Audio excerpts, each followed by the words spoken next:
तो सीरिया में इस वक्त आग धधकती हुई नजर आ रही है, तो वहीं आपको युद्ध के दूसरे मोर्चे की ओर लेकर चल रहा हूं, जहां रूस यूक्रेन जंग से बड़ी अपडेट इस वक्त सामने आ रही है। बड़ी अपडेट, यूक्रेन पर रूस की तरफ से बड़ा हमला किया गया है। रूस की तरफ से यूक्रेन पर अलग अलग शहरों में बड़ा अटैक KH-101 मिसाइल के जरिए, कैलिबर मिसाइल के जरिए बड़े हमले को अंजाम दिया गया है।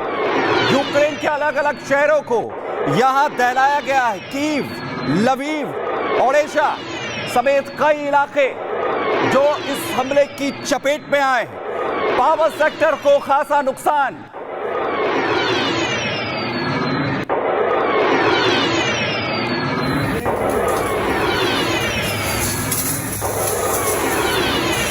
तो कैलिबर क्रूज मिसाइल यूक्रेन पर दागी गई है, जिसका इस्तेमाल रूस ने यहां पर किया है। और बड़े हमले, आप ये 4 तस्वीरें आपको दिखा रहा हूं। बड़े हमले यहां पर किए रूस ने और यूक्रेन के पावर सेक्टर को खासा नुकसान। यहां पर 4 तस्वीरें, 3 तस्वीर इस वक्त आप देख रहे हैं। ये देखिए, ये खेरसोन पर कैलिबर मिसाइल जिसे दागा गया है रूस की ओर से यूक्रेन पर। कैलिबर मिसाइल से यह बड़ा अटैक।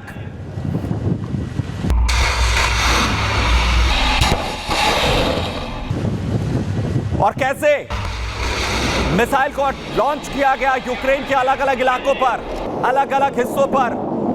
और जो भीषण तस्वीरें,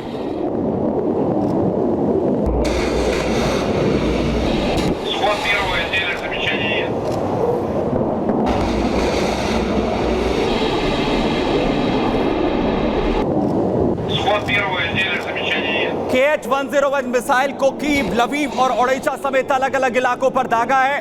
और वहीं दूसरी तरफ जहां पूरा इलाका दहलता हुआ यहां पर नजर आया है और रूस बड़ी तैयारी यहां पर कर रहा है। बड़ी अपडेट आपको बताऊं, जहां पर पुतिन की तरफ से तैयारी करने के लिए न्यूक्लियर वॉर को संकट जैसे गहराता हुआ दिख रहा है। न्यूक्लियर वॉर का संकट, पुतिन ने सैटर्न-2 न्यूक्लियर हथियारों को तैयार करने के लिए कह दिया है। इससे पहले जो डॉक्ट्रिन्स हैं उन पर साइन किए गए थे, और अब सैटर्न-2 जिसे तैयार करने के लिए राष्ट्रपति पुतिन ने कहा है। न्यूक्लियर वॉर का संकट और ज्यादा इस वक्त रूस यूक्रेन जंग में गहराता हुआ। आपको बताऊं कि 10 न्यूक्लियर वॉर हेड ले जाने में सक्षम है सैटर्न-2।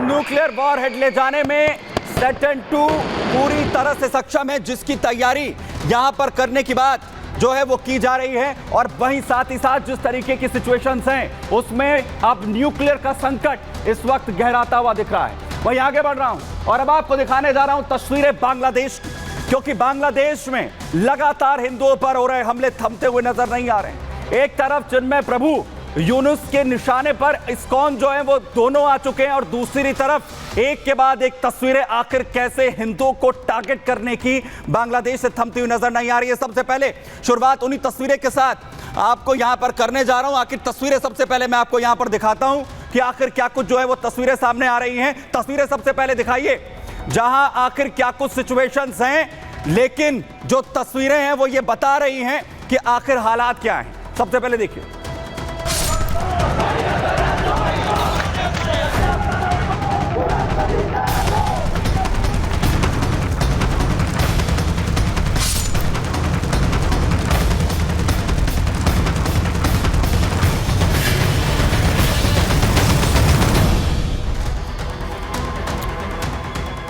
तो सबसे पहले शुरुआत कर रहा हूं आज की बड़ी खबर के साथ बांग्लादेश में, जहां पर आखिर कैसे हिंदू शख्स पर बड़ा हमला किया गया। हिंदुओं पर हमले थमते हुए नजर नहीं आ रहे हैं। बांग्लादेश में हिंदू अत्याचार की एक और नई तस्वीर यहां सामने आती हुई, जहां पर बांग्लादेश में हिंदू शख्स पर कट्टरपंथी भीड़ ने आखिर कैसे हमला किया। फुल फ्रेम जरा तस्वीर दिखाइए, कैसे एक हिंदू शख्स पर कट्टरपंथी भीड़ हमला करती है।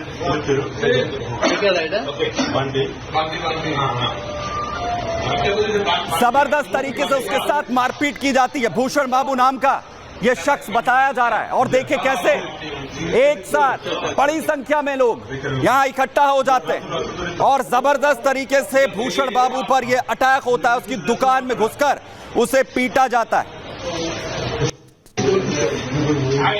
आखिर कैसे ये कट्टरपंथी बड़े हमले करते हैं और जबरदस्त तरीके से मारपीट होती है। और पूरे बांग्लादेश में तकरीबन यही तस्वीर इस वक्त सामने आ रही। और न सिर्फ हमले हो रहे हैं, घरों को जलाया जा रहा है। तस्वीर आपको दिखाता हूं जहां बांग्लादेश में लगातार कट्टरपंथी आखिर कैसे हिंदुओं के घरों को निशाना बना रहे हैं और ये लगातार हो रहा है। तस्वीर बदलती हुई नहीं दिख रही।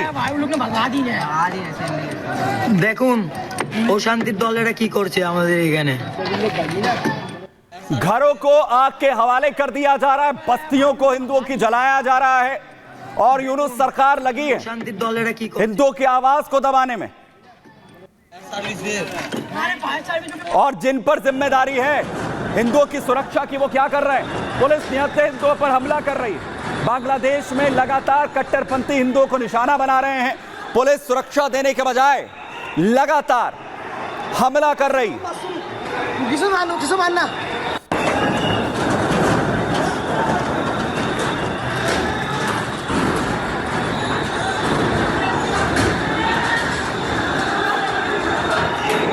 लगातार हमले हो रहे हैं, पीटा जा रहा है जो सनातनी, जो हिंदू वहां पर हैं। और वहीं आखिर कैसे तस्वीरें ये बता रही हैं, लाठीचार्ज की तस्वीरें दिखा रहा हूं। पुलिस हिंदुओं को दौड़ा दौड़ा कर बांग्लादेश में पीट रही है। अत्याचार की इंतहा, जुल्मों की इंतहा इस वक्त बांग्लादेश में।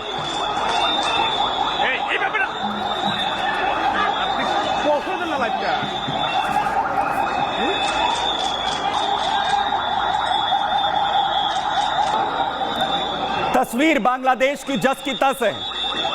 एक तरफ चिन्मय प्रभु को पकड़ा जाता है, इस्कॉन के पुजारी, वहीं दूसरी तरफ हिंदुओं पर, क्योंकि लगातार तस्वीर आखिर क्या है, हालात क्या हैं, सुरक्षा मिलने के बजाय पुलिस ही कट्टरपंथियों का रोल इस वक्त बांग्लादेश में अदा कर रही है। लगातार हमले हो रहे हैं, घरों को जलाया जा रहा है।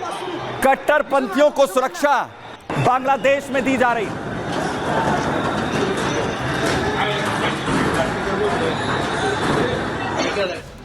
और इन हालात को लेकर बांग्लादेश में जो तस्वीर है उसे देखकर इस वक्त जो हिंदू धर्म गुरु हैं हिंदुस्तान से आकर कैसे आवाज उठ रही है, जरा देखिए।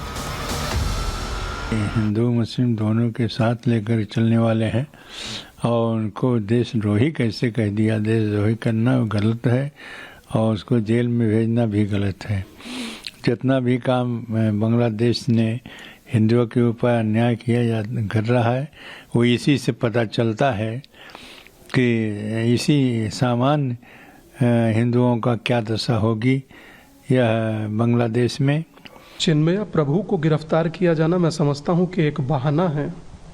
1.25 करोड़ हिंदुओं का नरसंहार निशाना है। देश की सियासत, देश की सियासी जमात इस पर मौन है, इससे मैं शुद्ध हूं। एक एक सेकंड में बोलने वाले मानव अधिकार के धुरंधर चैंपियन एकदम मौन और मुंह में दही जमाए बैठे हैं। मैं हैरान हूं। चिन्मय दास जी की गिरफ्तारी बेहद निंदनीय है।